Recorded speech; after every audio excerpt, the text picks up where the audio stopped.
Olá, boa noite, pessoal. Estamos começando mais uma live aqui da Vida Rara Center. Hoje o assunto é também muito interessante, assim como nos outros momentos que nós tivemos, assim como em outras oportunidades que nós conversamos. Hoje o assunto é oftalmologia. Vamos saber um pouco mais sobre como cuidar da saúde da nossa visão como um todo. A nossa convidada de hoje é uma pessoa muito importante no meio da oftalmologia, a doutora Terra de Castro, médica oftalmologista. Ela que fez a sua especialização em córnea lá na Santa Casa de Porto Alegre e tem uma ampla experiência tanto na linha de córnea, transplante de córnea, cirurgia refrativa, cirurgia de catarata, implantes de lentes intraoculares, também toda a parte de lentes de contato e a oftalmologia em geral. E a doutora Terla é atualmente a presidente da Sociedade de Oftalmologia do Rio Grande do Sul. Ela entra nesse bate-papo agora conosco justamente do perfil da Sociedade de Radiologia. Doutora Terla, seja bem-vinda. Muito obrigado por aceitar o nosso convite. Uma boa noite. Boa noite, eu que agradeço o convite, é um prazer estar aqui com vocês, conversando contigo e com os teus seguidores aí do Vidara sempre. Legal.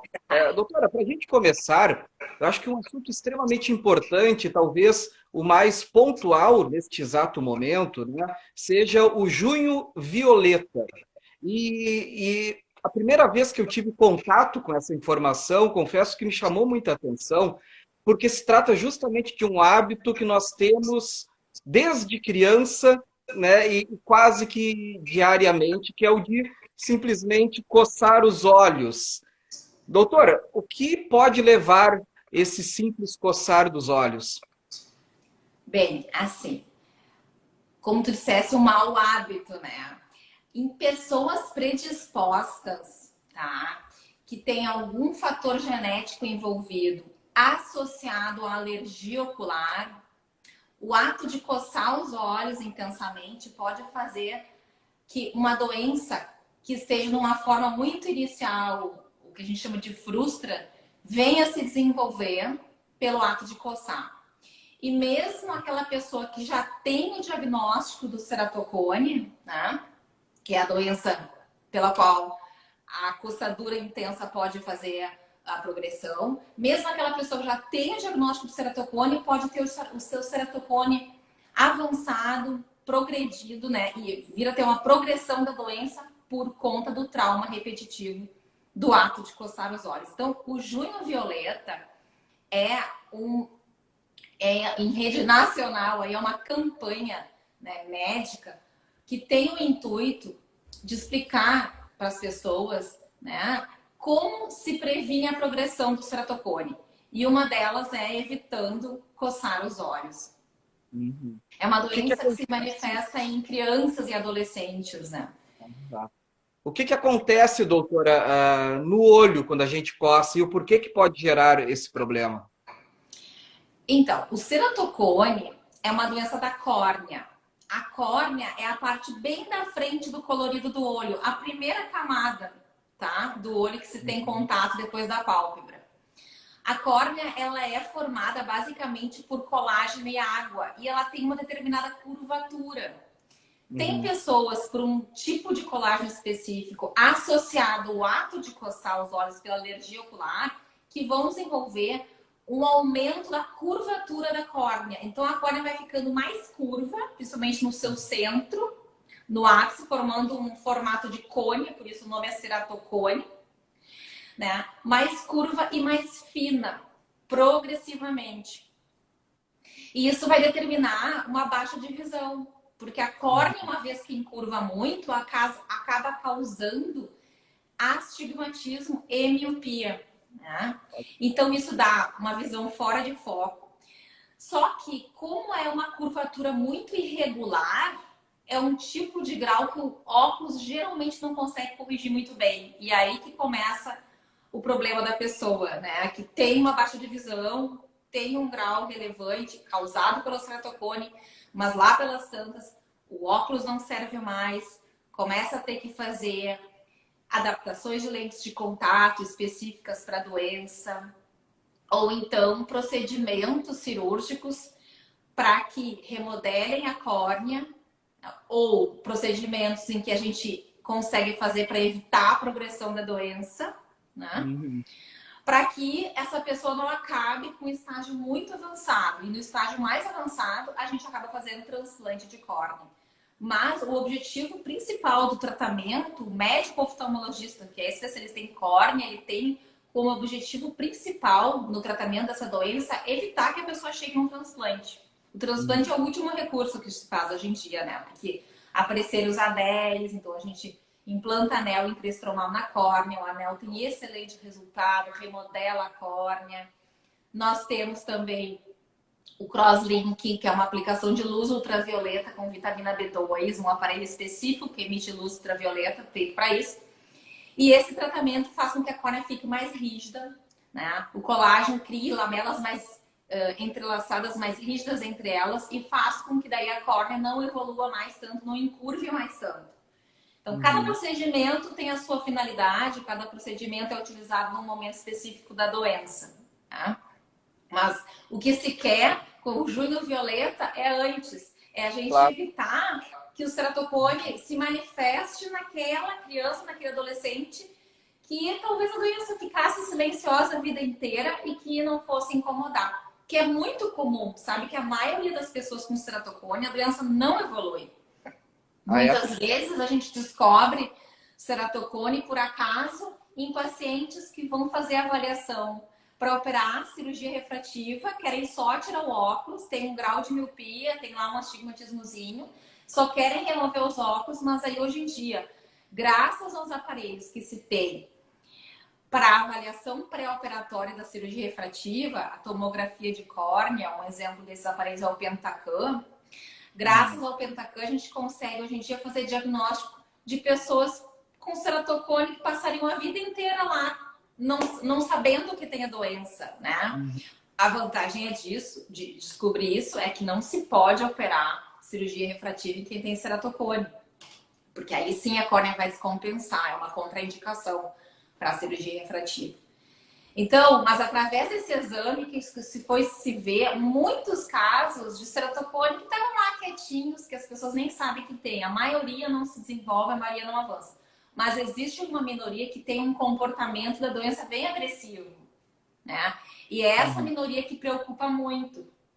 Porque quando a doença tem um comportamento agressivo, muitas vezes lá em pequeno, 10, 12, 14 anos de idade, já está com o ceratocone avançado, daqui a pouco precisando até de um transplante de córnea.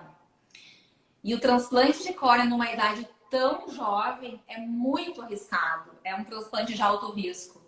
Porque tem muito mais chance de rejeição do que um transplante quando a gente faz em pessoas com mais idade.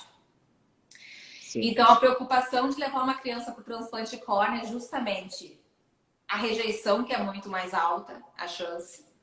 O fato de que uma vez que transplanta a córnea, ela nunca mais fica 100% íntegra, no sentido de que qualquer batida, qualquer trauma pode abrir a córnea e vazar o olho. Então, imagina uma criança, um adolescente que quer jogar bola, que quer ir num show, que quer ir numa festa, que tem risco de levar uma batida com um transplante de córnea. Então, a gente evita ao máximo que precise desse recurso, ainda mais numa idade tão jovem. Mas caso venha a precisar, pode ser feito. O transplante de córnea, ele resolve, ele é efetivo, tá? Mas tem todo esse cuidado, tem toda envolve, né, o atendimento do paciente praticamente para a vida toda, né? Cuidado de rejeição para sempre. Então, se evita ao máximo chegar nesse ponto do transplante. Sim. Doutora, já que o ato de coçar é o que de fato leva ao ceratocone, quais dicas que a senhora daria quando aparece essa coceira que a gente volta e meia pode ter? E, principalmente, quando isso acontece em criança, como que os pais podem fazer? O que eles devem fazer? Olha, se você observa o seu filho coçando os olhos, é que ele provavelmente tem algum tipo de alergia ocular, né? Então, imediatamente os pais devem levar a criança para consultar com o oftalmologista e tratar adequadamente a alergia ocular. uma vez tratando alergia, pingando colírio específico para alergia, que é o médico oftalmologista que prescreve. Aí a criança não vai mais ter vontade de coçar os olhos, porque vai estar tratando a causa da coceira. Certo. Assim como também é importante tratar outras alergias associadas, por exemplo, rinite alérgica, tá? Muito comumente associada com alergia ocular. Então, as mucosas praticamente né, se conectam. Então, é importante tratar sistemicamente. Muitas vezes também paciente com asma, bronquite, é um paciente que é mais reativo, que tem mais tendência a ter conjuntivite alérgica. Então, essa pessoa tem que ser tratada a alergia como um todo, para evitar que fique sempre coçando os olhos. Aquelas orientações de não ter no quarto da criança, no adolescente, por exemplo, tapete, cortinas, almofadas, ursinhos de pelúcia, coisas assim que vão juntar muito pólen, poeira, que é um fator alergênico grande, muito comum em crianças, né? Então, esses cuidados que se deve ter, que isso aí é o pediatra, é o alergista que podem dar a melhor recomendação de como, né, não ter contato com alergenos a criança, mas são medidas muito importantes para conter a coceira e não ter vontade de coçar os olhos. Sim.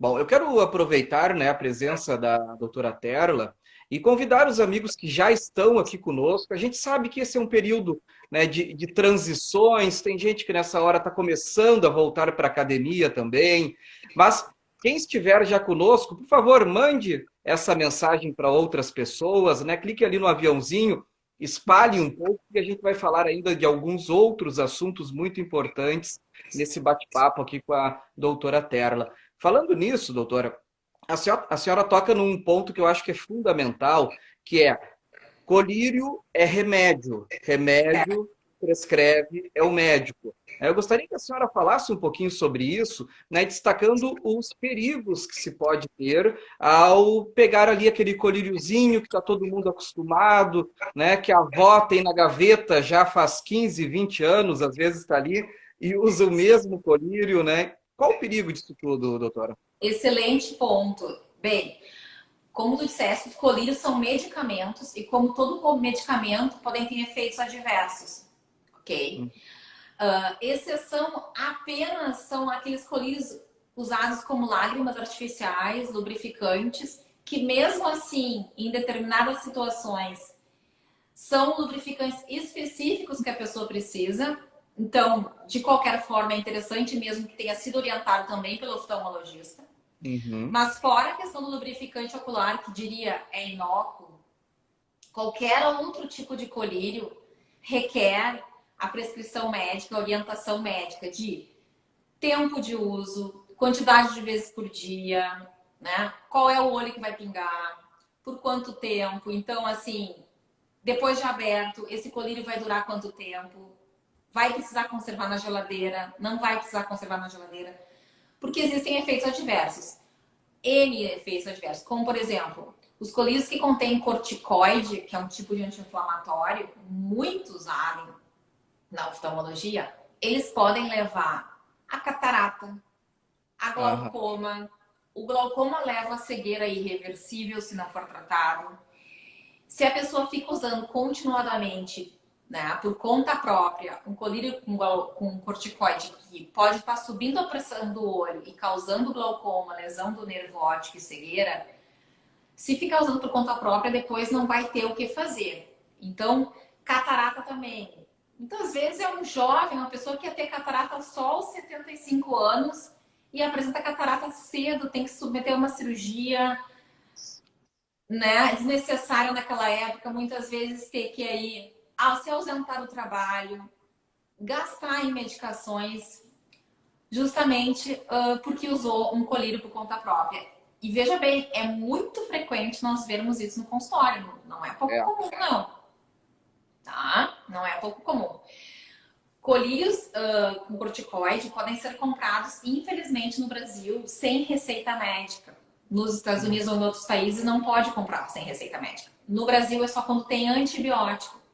Mas muitas vezes eu atendo pacientes que conseguiram comprar, inclusive, associação de antibiótico com corticoide sem receita na farmácia. Esses dias mesmo, mês passado, atendi um paciente que desenvolveu catarata, porque eu tinha dito para ele usar a pomada oftalmológica por 20 dias, ele ficou um ano usando. Um ano. E daí ele voltou um ano depois e eu perguntei, mas como é que tu conseguiu comprar uma medicação que precisa receita? Que a farmácia não vende sem receita. Ah, doutora, mas eu conheço lá tal farmácia tal, eu não sei o que, eles me dão. Ou seja, uma responsabilidade sem tamanho, né? Da pessoa que vendeu. Uhum. Então, é extremamente importante que todas as medicações sejam prescritas pelo oftalmologista e o paciente obedeça ao que foi pedido pelo médico. Tu viu? Não adianta só dizer, nesse caso, para o paciente usar 20 dias que ele usou um ano.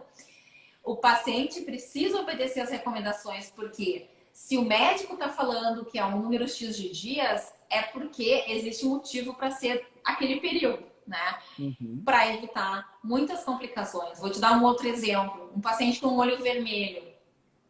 Acontece muitas vezes, um paciente com olho vermelho vai consultar, às vezes, num posto de saúde, em algum lugar que não é com oftalmologista, não olhou nos aparelhos específicos e às vezes recebe uma receita para usar um colírio com corticoide também, por exemplo, e daqui a pouco não era uma conjuntivite, era um herpes no olho.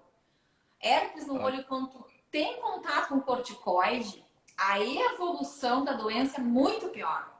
Muitas vezes precisa de transplante de córnea de urgência ou coisas do tipo em pacientes que usaram medicações erradas, né, na doença errada, vamos dizer assim. Uhum. Não usou a medicação adequada para a doença certa. Então, as pessoas têm a ideia de achar que colírio não é remédio, mas é medicamento, é droga e tem efeito adverso. Uhum. É importante, eu julgo importantíssimo esse recado, né?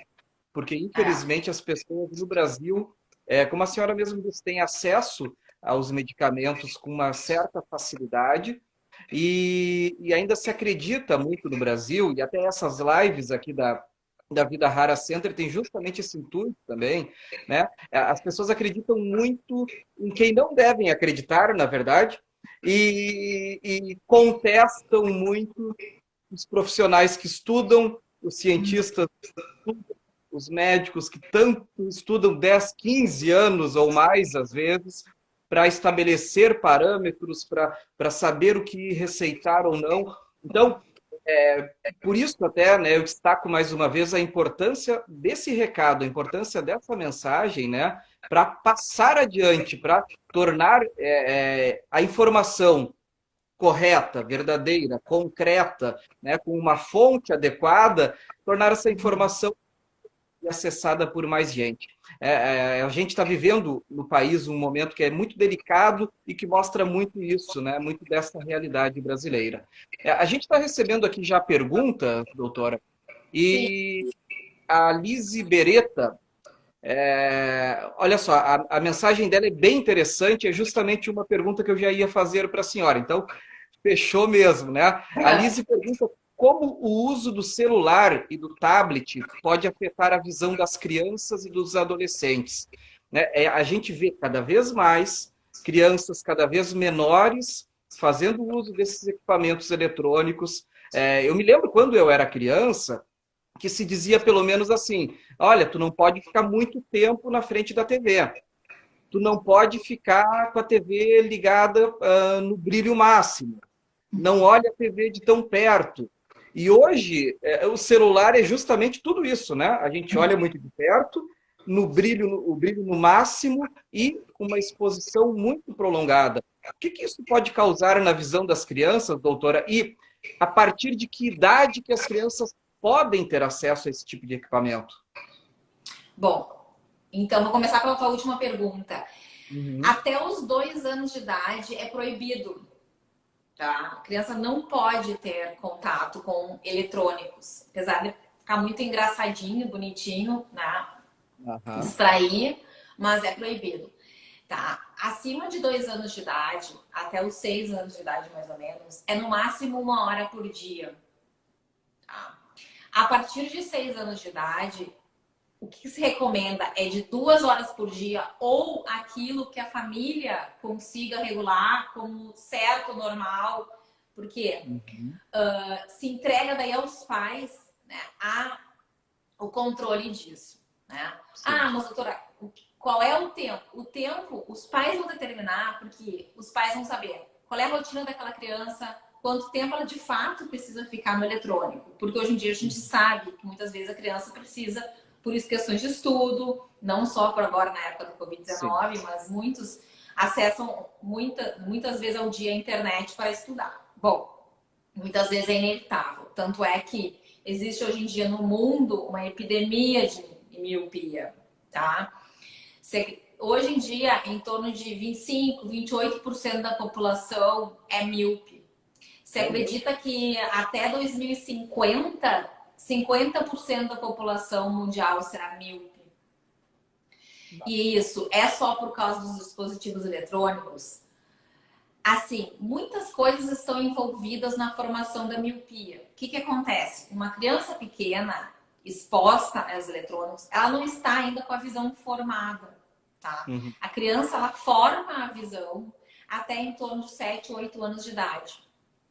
E mesmo depois dos 7 anos de idade, eu digo, a visão, a parte neurológica da visão se forma até essa idade. Mas o olho continua em formação e em crescimento até os 20 e poucos anos de idade. Por isso que até os 20 e poucos anos de idade é uma fase em que a miopia pode aumentar. Porque o olho ainda está em crescimento, o olho humano. Então, o que acontece? Quando a pessoa faz um esforço excessivo para perto, o cristalino ele tem que estar sempre fazendo um esforço repetido para dar uma acomodação, que a gente diz que é aquele foco de perto. Uhum. Isso, tá? Associado ao fato, não é exatamente que é só o eletrônico, mas é associado ao fato de que a criança que fica muito no ambiente interno, muito restrita dentro de casa aos eletrônicos ou a qualquer outra coisa, mas restrita ao ambiente interno, deixa de estar exposta ao ambiente externo. E se Claro. sabe hoje em dia que mais importante do que proibir horas de computador, mais importante é fazer com que a criança fique no mínimo 1 ou 2 horas por dia exposta à luz natural. Por um Uhum. mecanismo hormonal de liberação da dopamina que está envolvida na regulação do crescimento do olho, se sabe que a luz natural do ambiente externo é saudável para impedir a progressão da miopia. Então, o que que acontece muitas vezes hoje em dia? Em países, por exemplo, frios, nórdicos, a incidência de miopia sempre foi maior do que em país tropical, tá? O que se comprovava nesses estudos populacionais é que as crianças, quando eram mais restritas a ambientes fechados por conta do frio, nesse caso, eram famílias que acabavam se tornando mais míopes, né? Populações mais míopes. Uhum. Já em climas tropicais, onde a criança não fica tão restrita ao ambiente fechado, porque pode ir para a rua, porque não está tão frio, não são populações tão míopes. Hoje em dia, por conta das pessoas terem uma vida ligada ao eletrônico, acabam se restringindo mais ao ambiente interno das casas, Certo. tá? Então, além dos pais proibirem e terem o regramento tentarem evitar que a criança fique muitas horas por dia, mais importante é estimular coisas que a criança possa fazer ao ar livre. Esporte, Uhum.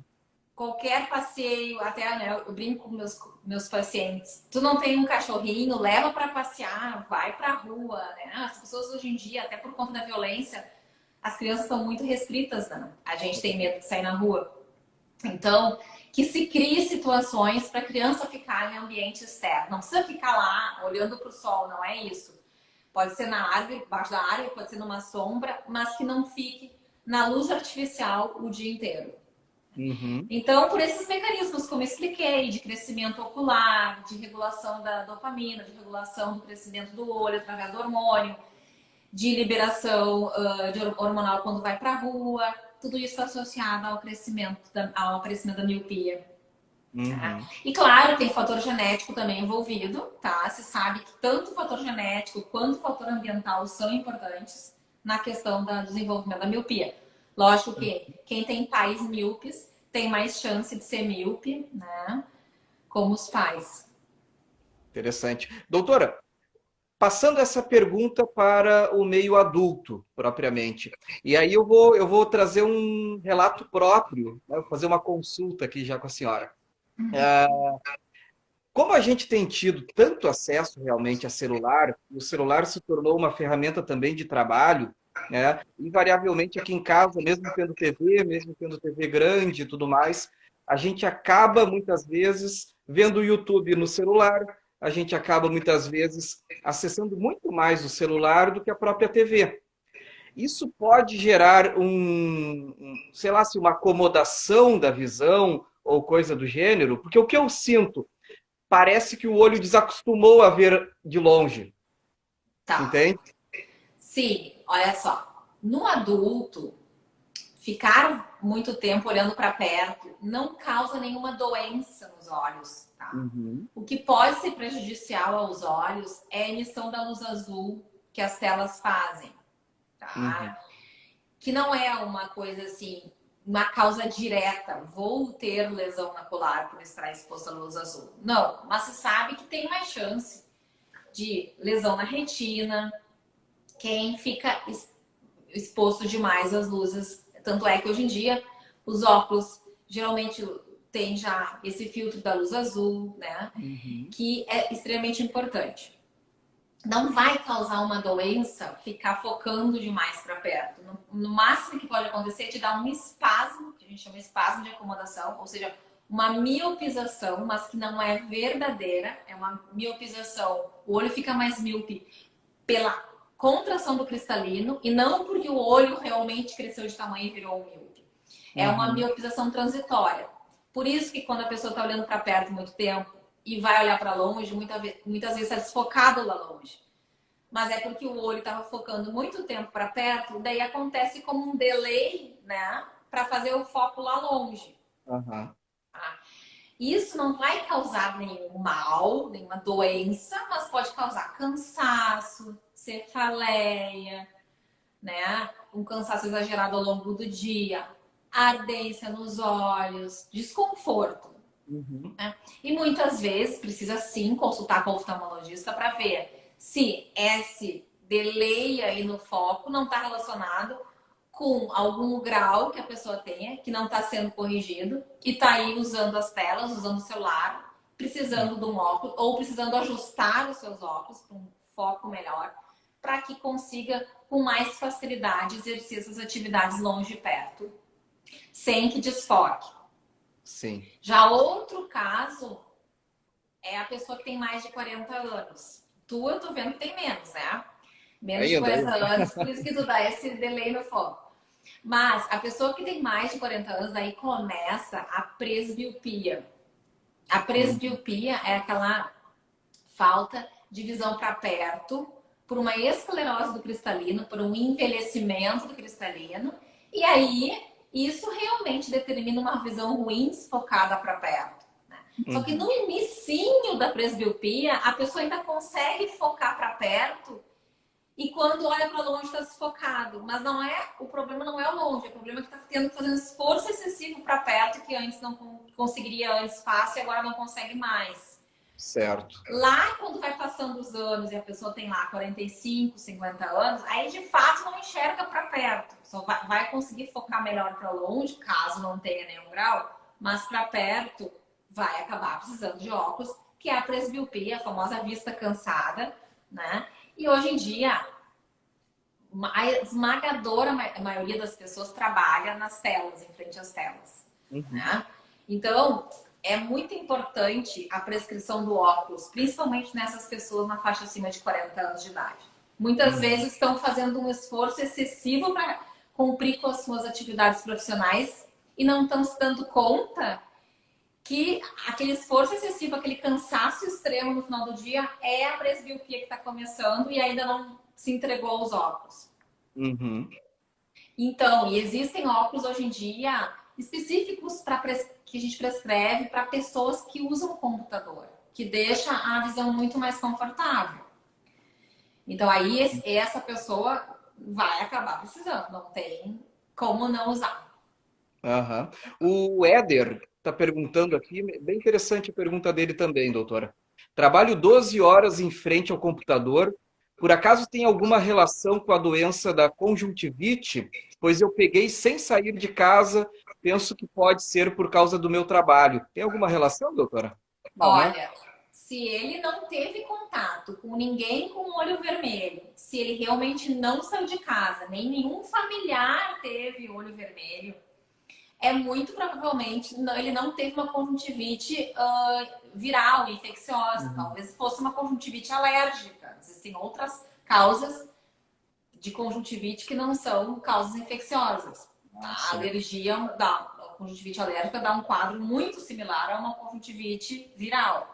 Uhum. Bem, mas daqui a pouco ele teve algum evento que ele precisou ir à rua, precisou ir numa farmácia ou num supermercado, e a conjuntivite viral ela é muito contagiosa mesmo. Então, se a pessoa bate a mão numa maçaneta, num, num produto do supermercado, onde outra pessoa com conjuntivite tocou e depois toca nos seus olhos, a chance de contaminar é muito alta. O vírus da Uhum. conjuntivite, um dos mais comuns, é o adenovírus, ele sobrevive nas superfícies por muitas horas. Tá? Então, se ele não teve nenhum evento externo mesmo, pode ter vindo por alguém da família que saiu, né? Mas é pouco comum. Uhum. Ou não era uma conjuntivite viral. Que imagino eu. Perfeito. Bom, doutora, a senhora tocou num assunto também muito interessante, que é quanto a levar as crianças para a rua, né? Aqui em Santo Antônio, onde nós estamos, isso é um pouco mais comum, haja vista que temos menos violência e tudo mais, né? Mas quando se leva a criança para a rua, coloca óculos escuros sempre ou não é necessário? E aí eu entro já com uma segunda pergunta, que é, e a gente infelizmente vê muito, né? O que que pode causar esses óculos de camelô, rosinha, a coisa mais bonitinha que põem nas crianças, infelizmente.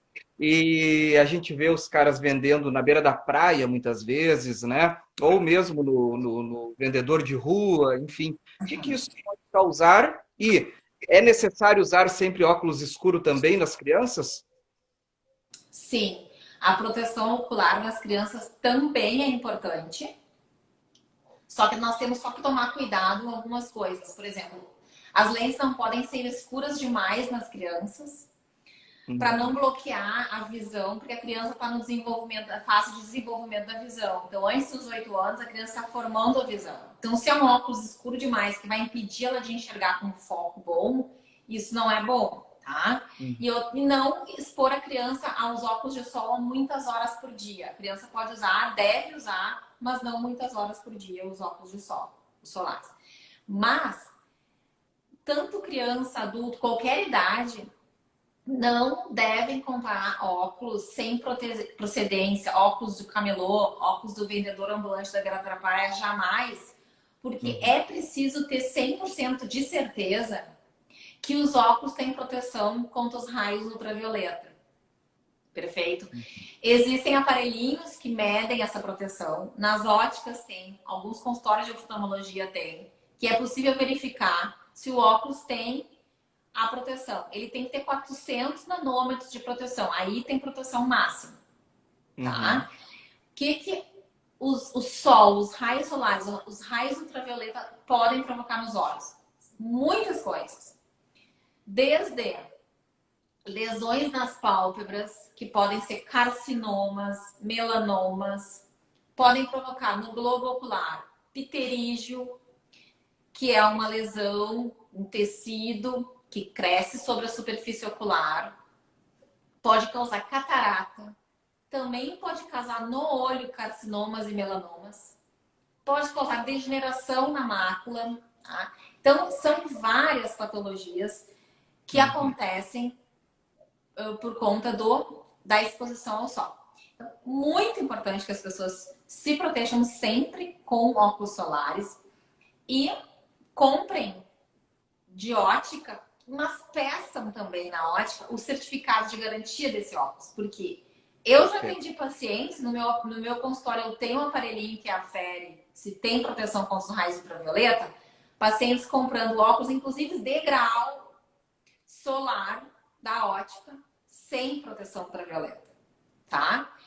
Então, tem que solicitar o comprovante, a certificação do fabricante que tem. E a ótica tem que dar o cartãozinho.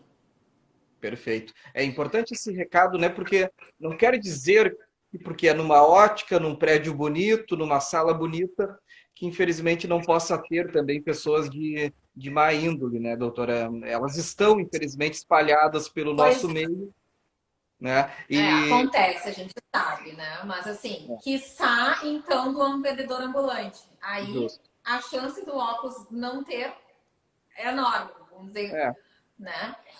Se exatamente. até no ambiente comercial considerado sério, pode acontecer. Então tem que cuidar bastante. Perfeito, ótimo. Doutora, um outro tema bastante importante também, nesse período agora, principalmente, né, de quarentena, o pessoal ficou muito em casa, ainda tem muita gente em casa também, e a gente está vendo, eu conversava inclusive com um amigo que trabalha com o ramo da construção, né, que vende tintas e coisas assim, e ele dizia, Tiago, eu nunca vendi tanto nos últimos anos do que eu estou vendendo agora. Porque as pessoas que estão em casa, entediadas, agoniadas com essa coisa toda, estão buscando atividades para fazer. E muitas vezes, ou quase sempre, na verdade, fazem sem a devida proteção, né? Aquele óculos, o EPI famoso, né? As pessoas esquecem, não compram, né? Ou têm em casa e acham que não precisa. E normalmente, né? E aí eu falo por experiência própria até. Normalmente, quando a gente não põe o óculos, aí é certo que vai voar alguma coisinha, tu vai cortar a grama, voa uma pedrinha, tu vai mexer numa madeira, voa uma felpa, tu vai mexer na lareira, no fogão a lenha, no fogão de rabo, como a gente chama aqui no interior também, né? Salta uma fagulha. Eu queria que a senhora falasse um pouco sobre esses acidentes domésticos, né? E a importância da gente prevenir eles também. Exato. Bom, esses acidentes são muito comuns, muito mesmo, infelizmente. Né? É solda, voou prego, enfim, tudo pode acontecer. Criança que tá correndo com um lápis na mão, é o amiguinho que fura o olho do outro. E nós vemos muito. Eu que trabalho com transplante de córnea, atendo demais. É mesmo. Criança, adolescente, jovem, adulto, principalmente homens, com trauma ocular, tá? Bem, eu acho que uma das coisas para que esse Covid-19 veio para o bem, talvez, da humanidade, tá? É a gente se dar conta do quão é importante proteger o nosso corpo. Uhum. Porque quando se falou em EPI na vida, assim, tão publicamente, tão, né, de uma forma tão intensa na mídia, em todos os canais, porque a preocupação com o Covid-19, de te proteger, de tu estar com um óculos de proteção, um face shields, máscara, enfim. Talvez o legado desse vírus, de bom, se é que tem um, mas talvez esse seja, a gente aprender a se proteger. Eu te digo, nos ambientes de trabalho, tu estava falando de casa, mas nos Uhum. ambientes de trabalho as pessoas não se protegem. Por exemplo, na saúde mesmo, agora, por conta do vírus, é que as pessoas, os profissionais, foram começar a usar óculos de proteção. Entende? Então, assim, dentistas, dá um exemplo, que trabalham com seu óculos só de grau, mas os fômites, né, os aerossóis, eles penetram pelas mucosas. Não basta um óculos de grau, precisa um óculos de proteção que vede, óculos específicos.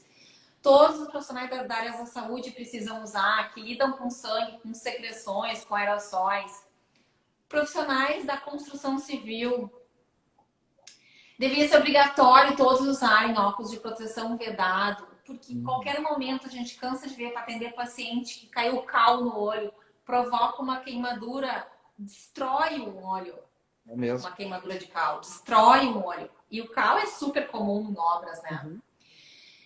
Então, voar fragmento de metal, olha, praticamente, a não ser aquela pessoa que trabalha no escritório, só sentada na frente do seu computador, que daí precisa de um óculos com proteção ultravioleta da luz emitida pelo computador, também vai precisar de um tipo de proteção, mas não vai ser trauma.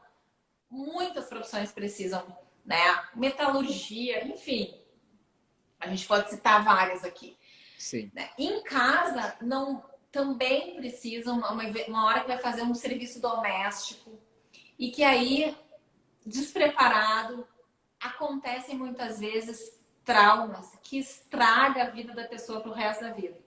Perde uma visão, perde um olho, ou vai ter que fazer inúmeras cirurgias, tá?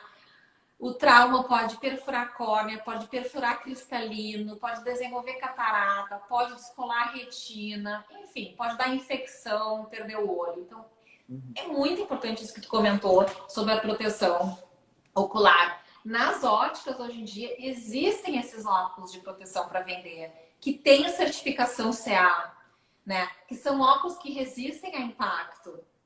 Então, não são óculos acessíveis. Pode-se colocar lente de grau nesses óculos. Então, Claro. aquele trabalhador que tá lá, por exemplo, o cara que instala TV a cabo e que ele precisa de óculos de proteção, que ele vai subir não sei aonde, que ele vai... Mas que, ao mesmo tempo, ele precisa olhar para perto, precisa conferir um número. Ele pode usar um óculos multifocal, pode colocar lente de grau nos óculos, né? Ou um trabalhador da construção civil que tem miopia, precisa olhar para longe, o óculos de proteção pode ter o grau de miopia. Então, é muito importante, existe para vender, tem como. Os empregadores devem se preocupar em ter esse pré-requisito para os seus funcionários, exigir, né, fornecer, dar o amparo e não permitir que um funcionário trabalhe sem um recurso, sem a proteção adequada. Né? É um equipamento tão barato, né, doutora, normalmente. Não, que... e o estrago é tão caro, né? Exatamente. Não é só caro, custo de perder o olho que não tem preço, né? Mas realmente caro para a pessoa, que vai ter que fazer cirurgia, muitas vezes não tem como conseguir pelo SUS, ou então vai gastar em medicamento, ou vai perder dias de trabalho. Então é aquela coisa, se proteger mais barato do que... Né? Não. É, exatamente. Eu gosto sempre de trazer alguns relatos próximos, né? Porque isso torna o bate-papo também menos técnico e mais próximo. E casualmente, alguns meses atrás, uma pessoa muito próxima minha estava capinando na frente de casa, né, arrumando um pouquinho, tirando aquele matinho que estava criando na frente de casa, voou um pedaço de pedra no olho, criou uma infecção terrível, perdeu a visão, quase perdeu a vida até mesmo, porque a infecção começou a querer generalizar mesmo, enfim, foi bastante grande a complicação. Então, por causa de uma bobagem, né? E aí eu falava até com a esposa dele um dia desses, e ela dizia, pois é, e deve ter uns 4 ou 5 óculos desses guardados ali numa caixa no fundo de casa. Né? Então, aquela história de que, comigo não vai acontecer, ou vai ser bem rapidinho, eu só vou até ali e já volto. É justamente nessa hora que acontece, né? Sabe que o trauma que acontece assim em ambiente de lavoura ou capinação ou jardim é um trauma muito propício a desenvolver infecções por fungo, tá? Por causa dos vegetais que contêm fungos. Então, é muito comum contaminar e ter eventos assim, desfechos catastróficos como o do teu amigo. E eu quero aproveitar também, né, para lembrar os amigos, estou vendo que tem um ou outro aí do pessoal do ciclismo, né? E eu que sou um praticante de mountain bike, me lembro que 5 anos atrás, quando eu comecei, doutora, eu recebi uma dica excepcional de um amigo, de um colega ali de pedal, que ele disse assim, Tiago, o capacete é fundamental, mas mais importante ainda do que o capacete é o óculos. Porque se vem um bicho no teu olho, se vem uma pedrinha, qualquer coisa que vem no teu olho, tu vai cair certo. né? É certo que tu vai perder o equilíbrio, que tu vai te agoniar, e sem falar nesses períodos todos. Então, né, trago mais uma vez um relato, assim, de fato, o óculos de ciclismo próprio, né? Aí a doutora destaca também a questão do próprio para o esporte, né? Que tenha resistência a impactos também. Não adianta, a minha esposa mesmo caiu de bicicleta há uns 2 anos atrás, com um óculos desses normais nossos, né, de grau, quebrou a haste, pincou aqui na testa. Por sorte, não aconteceu nada pior, né? Mas se fosse um pouquinho mais para baixo, já batia no olho, já dava um baita de um problema. Então, de novo, né? Cuidado, pessoal, não é bobagem, né? Acreditem, as coisas existem, os profissionais existem para isso. Agora, doutora, dentro desse tema ainda, e digamos que tenha acontecido, né? Bom, voou uma fagulha de lenha, né? Tô acendendo aqui a lareira, ou voou um pedrisco. O que que eu faço? Qual é a primeira coisa a fazer? Bom, muitas vezes o importante na hora é lavar com água corrente abundante, Uhum, principalmente se for alguma coisa que vai provocar alguma lesão química, tá? Lavar com água abundante. Se continua tendo a sensação que tá com dor, tá com corpo estranho, tem que procurar uma emergência oftalmológica o mais rápido possível. O uhum, mais rápido possível. Mas enquanto não chega, procurar ir lavando, lavando. O ideal é lavar com soro fisiológico, porque se não tiver soro fisiológico com água filtrada, se não tiver água filtrada uhum, com água que não é filtrada, ou com qualquer líquido que não seja, claro, forte, que também vai provocar um dano, mas é melhor do que deixar, muitas vezes, uma situação como eu expliquei, por exemplo, queimadura de cal. Tem uhum. que lavar abundantemente, muito, muito, muito, muito, né? Enquanto não Não é uma chega numa aguinha só, né? emergência. Não é uma aguinha rápida só, né? Não, tem que lavar com litros e litros e litros e Uhum, litros, né? E aí muitas vezes o paciente chega no hospital e a gente continua lavando, a gente reverte a pálpebra, lava, lava muitas horas lavando o olho. Claro que se for uma madeira, ou cravou um metal no olho, daí, claro, a conduta é outra. Se penetrou de fato, a dor vai ser muito importante, a pessoa não vai conseguir mais nem abrir o olho e vai ter que uhum. consultar uma emergência urgente, porque muitas vezes são condutas cirúrgicas. A gente tem que levar o paciente para uma cirurgia para conseguir remover o fragmento e reconstruir o olho. Uhum. E quanto antes, melhor, né, doutora? Quanto antes, melhor, claro. Começar E, antibiótico quanto antes também, para evitar uma infecção. e, de novo, né, o assunto lá do comecinho da entrevista, né, que é não botar o dedo no olho, né? Porque a primeira reação que a gente tem normalmente é essa, de tentar tirar com o dedo, tentar empurrar a pálpebra. Eu já vi até, não sei se a senhora já deve ter já chegado a algum caso, algum relato semelhante, de uma vez uma pessoa me disse, não, quando cai coisa no meu olho, eu dobro as vassourinhas do olho, ela dobrava os cílios para dentro e fazia com que os cílios limpassem, entre Nossa, aspas, o olho. nossa, Imagina o completamente problema, né? errado. Os próprios cílios causam daí erosão de córnea, né? É, né? Uhum. Não pode fazer isso, não. Imagina. Bom, Cada a ideia. Camila Genari, a Camila está perguntando aqui para nós, doutora. Ela diz assim, ó, tenho astigmatismo e tenho 33 anos. Se eu fizer cirurgia, o grau zera? Vai depender do caso, tá? Existem Uhum, várias formas de astigmatismo, não é só quantidade de grau. O astigmatismo se manifesta de várias maneiras no olho, tá? uhum, Mas, basicamente falando, sim, é possível corrigir o grau de astigmatismo até em torno de 6 graus com cirurgia laser. E ficar sem o grau ficar independente dos óculos. O tá. objetivo da cirurgia não existe zerar bem esse termo, tá? O que se faz? Porque mesmo uma pessoa normal que não usa óculos nenhum, não é 000. A pessoa tem um grau que a gente considera um astigmatismo normal do olho humano. Uhum, Então, o que se quer numa cirurgia quando é astigmatismo é deixar a pessoa independente dos óculos, reduzir o grau a ponto de que a pessoa consiga ter uma vida sem precisar depender do óculos para todas as suas atividades. Muitas vezes, talvez precise de um óculos com um grau muito menor que tinha antes, para ler um filme legendado ou para dirigir numa estrada à noite, situações pontuais. Né? Certo. Essa é a ideia da cirurgia refrativa, deixar a pessoa independente de óculos. Uhum. E é possível, Doutora, sim, o estigmatismo. perfeito. Doutora, qual a periodicidade que eu devo consultar um oftalmologista? Seja eu um adulto, seja eu uma criança, em quanto tempo, ou de quanto em quanto tempo é importante que se faça isso? Porque, normalmente, né, a gente vê muitos relatos, até aqui na Vida Rara Center, das pessoas que procuram o oftalmologista quando não estão enxergando direito ou quando tem alguma coisa incomodando no olho, mas não costumam fazer aquela consulta rotineira, tal como fazem, de repente, com cardiologista ou com outros profissionais, né? Sim. Todo ser humano tem que consultar com oftalmologista uma vez por ano, tá? Até Uhum. os 2 anos de idade é a cada 6 meses, tá?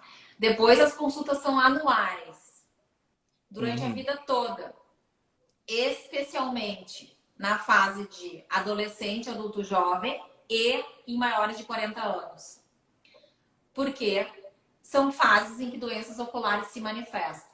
Principalmente após os 40 anos, é mais comum uma série de doenças. Uhum. Glaucoma, olho seco, enfim, degeneração macular, são doenças que vão aparecendo ao longo da idade. Muitas após 65, 70 anos, os exames muitas vezes são semestrais aí, com o oftalmologista. Uhum. Principalmente se a pessoa é portador de alguma doença crônica, por exemplo, diabetes, né? O diabético ele precisa de um controle oftalmológico muito mais rigoroso, mesmo o diabético, obviamente, jovem, tá? E portadores de doenças reumatológicas, hipertensos, enfim, são pessoas que vão precisar de um controle oftalmológico mais próximo, muitas vezes semestral. E Uhum. pessoas que têm patologias oculares específicas que demandam consultas mais do que uma vez ao ano, muitas vezes. Por exemplo, glaucoma. O paciente com glaucoma não pode ficar mais que 3, 4 meses sem aferir a pressão ocular, tá? Então, paciente com ceratocone, que é aquela doença que nós conversávamos no início da live. A pessoa com Uhum. ceratocone, principalmente se ainda é adolescente, adulto jovem, tem que fazer consulta a cada 6 meses. Mas o pessoa normal, né, aqui não tem nenhuma doença, rígido, uma vez por ano. Perfeito. Ótimo. Para a gente encerrar aqui, então, doutora, a Camila está falando aqui em tom de brincadeira, mas é algo que realmente acontece, né? A gente falava antes, quando cai alguma coisa no olho, e aí ela disse assim, ou pede para o outro assoprar o cisco que caiu no olho, que tem um perigo também de infecção, né, doutora, por conta das bactérias que nós temos e tudo mais, não? Sim, assim, o assoprão provavelmente não vai remover nada do olho da outra pessoa, assim como vai Uhum.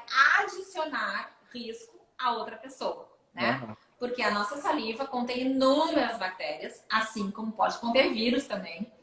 E hoje em dia, principalmente por causa do novo coronavírus, se sabe que no momento que tu assopra, que tu tá emitindo gotículas, aerossóis no rosto da outra pessoa, pode estar contaminando ele com o vírus, né? E o que não se quer é ter um Covid-19 porque a gente não tem da vacina, né? Exato. Então, não pode assoprar no rosto de ninguém, tá?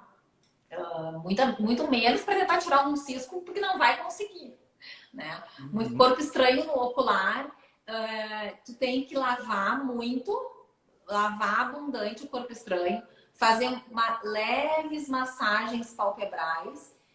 E se isso não for suficiente, tem que procurar uma emergência oftalmológica, porque muitas vezes o corpo estranho está embaixo da conjuntiva da pálpebra superior, dentro da Uhum. cravadinho na pálpebra superior. E só o médico evertendo a pálpebra, olhando nos aparelhos específicos de oftalmologia que vai visualizar. Muitas vezes são fragmentos muito pequenos que já Uhum. são suficientes para causar uma dor enorme, uma erosão, enfim, na córnea. Então, tem que ser no aparelho do oftalmologista muitas vezes mesmo. É. Já passei por isso aí algumas vezes, inclusive, e de fato é uma coisa tão pequena, né, e que gera um incômodo tão grande que é algo surpreendente, assim. Se É tu porque contar a para alguém... córnea, é, é porque a córnea humana é um dos tecidos do corpo humano mais inervado. Aham. Então, na córnea, a sensibilidade é muito grande, qualquer coisa dói muito. Eu me lembro uma vez, eu era pequeno até, e estavam essas revoadas de cupins, né, que acontecem normalmente na primavera, e caiu uma asinha de cupim no meu olho. Mas foi um desespero aquilo lá Nossa, durante mais de um dia, né? E aqui no interior nem sempre a gente tem, né, um médico oftalmologista à disposição né, com tanta frequência, assim. Embora Santo Antônio hoje seja uma das referências, inclusive, né, de oftalmologia, sim. mas isso se torna tão incômodo. E se tu contar para alguém, poxa, mas foi isso aí que te incomodou, né? Uma pontinha da asa de um inseto. E era aquilo lá mesmo. É, sim, muitas vezes coisa muito menor. Né? Que só o médico enxerga no microscópio, o olho nulo não consegue ver. Uhum. Bom, É. doutora, está quase chegando ao fim aqui o nosso tempo. Eu queria lhe agradecer muito, né, pela disponibilidade mais uma vez.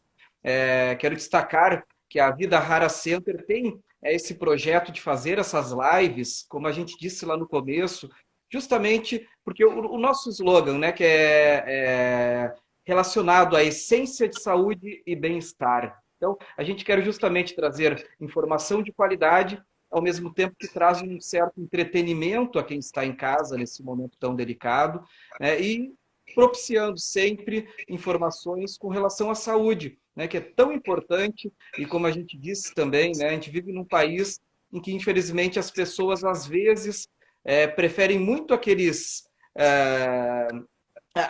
costumes familiares, né? E renega um pouco a informação oficial, né? Deixa de lado a informação do profissional que estuda por 10, 15, 20 anos, estuda uma vida inteira, muitas vezes, né?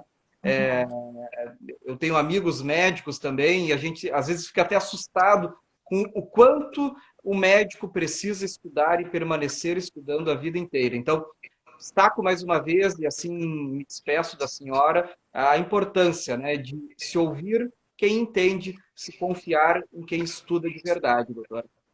É, então, assim, a consulta com o médico oftalmologista, né? No momento que você pretende fazer uma consulta, avaliar os seus olhos, procure um médico oftalmologista. Essa tem que ser uma mensagem muito importante, porque existem muitas vezes pessoas que não são médicos, tá? E no Brasil, o médico oftalmologista é o único profissional que está legalmente apto para prescrever lentes de contato, prescrever óculos, fazer exame oftalmológico. E o exame oftalmológico, ele é indissociável, a prescrição do óculos do exame oftalmológico completo. Se não tiver o exame oftalmológico completo, a prescrição do óculos é errada. Então, o médico é o único profissional legalmente não só habilitado, como capacitado por formação para fazer diagnóstico e prevenção de doenças que levam à cegueira. Então, muito importante, quando procure alguém, verifique se tem CRM registrado no Conselho, se é um número registrado no Conselho Regional de Medicina, e se também possui o RQE, que é o Registro de Especialidade Médica. Eu que Uhum. agradeço a oportunidade de estar aqui com vocês. Uma Muito boa noite, obrigada e boa doutora. noite para todo mundo. Boa noite. Tchau, tchau. Boa noite, tchau, tchau.